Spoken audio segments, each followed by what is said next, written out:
His hands used to never tremble. They once signed million-dollar deals without a second thought. But now they shook as he tried to hide the last coins he had left. Across the room, the maid who had quietly cleaned his floors for years watched him with eyes full of something he never expected: understanding. He didn't know it yet, but the person he once overlooked was about to become the only person who would stand by him when the world walked away. Before we begin, hit subscribe. It's appreciated. There was a time when Adrian lived in a world of glass towers, polished marble floors, and quiet luxury. He had a car waiting for him at every door, and people greeted him with smiles even when they did not mean them.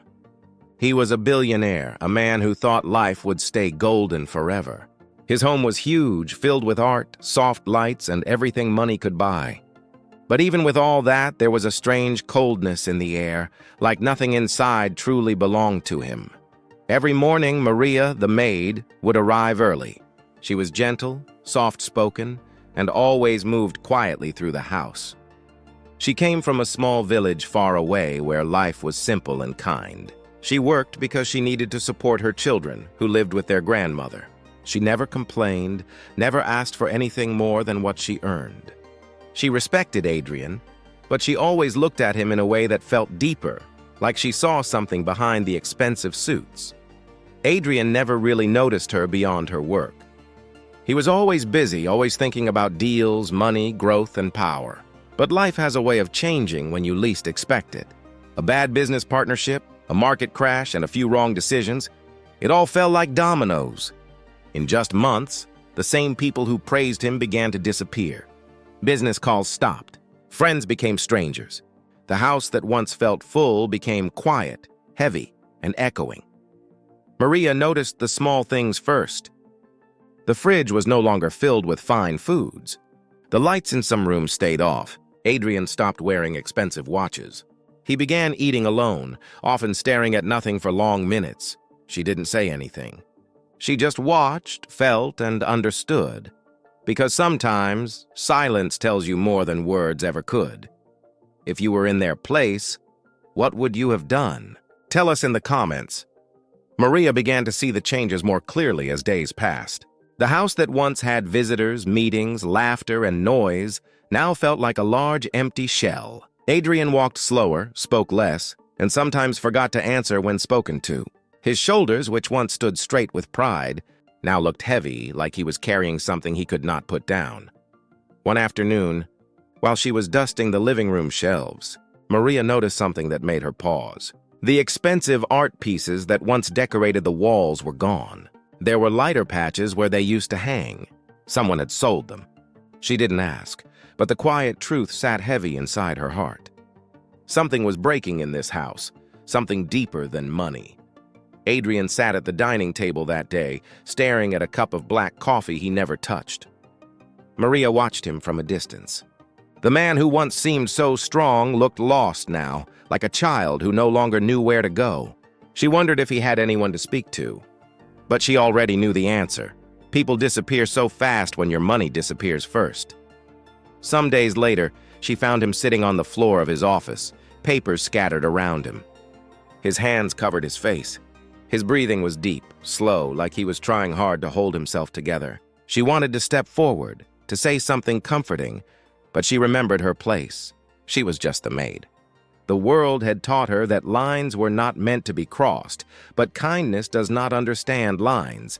So instead, she walked to the kitchen, heated some simple soup, and placed it gently beside him. She didn't say a single word. She just left it there and walked away.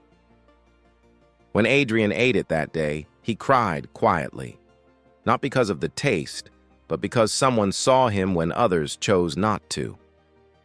Weeks passed. Furniture began to disappear too. First, the large dining table, then the extra couches, then some of the carpets.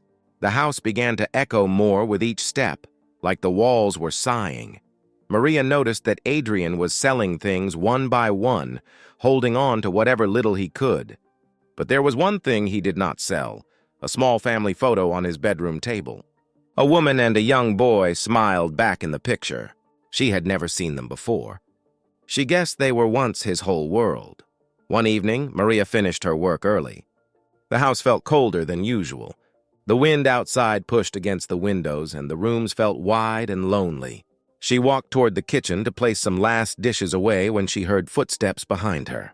Adrian stood there looking tired, his eyes red like he had not slept. He handed her an envelope. Inside was her final salary.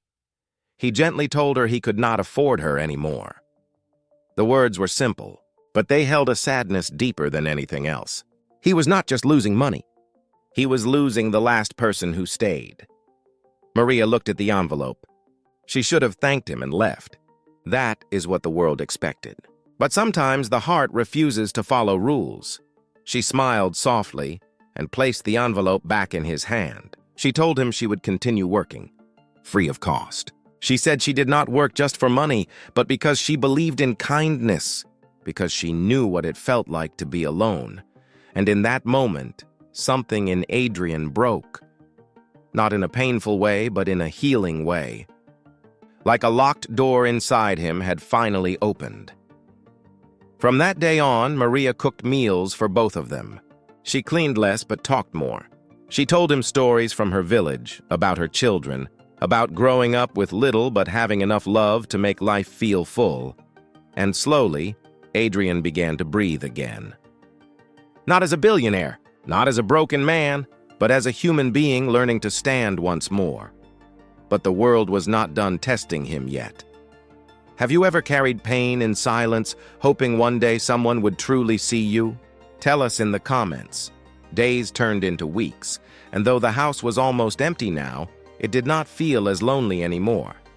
Adrian and Maria shared quiet meals, soft talks, and small moments filled with something he had not felt in a long time: peace.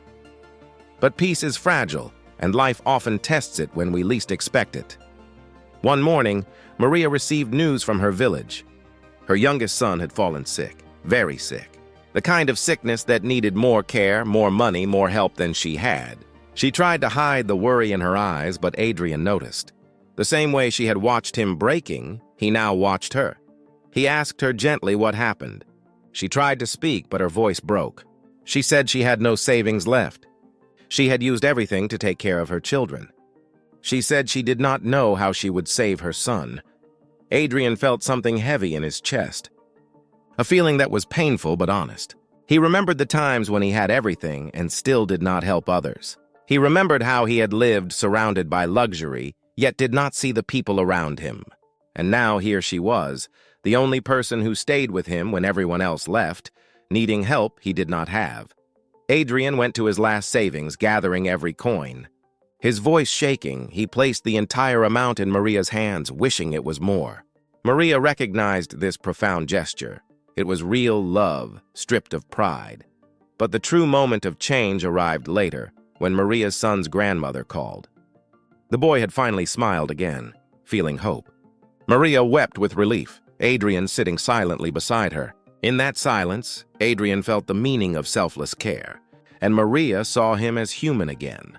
Not the billionaire he was, nor the broken man he became, but someone who had learned to be simply human.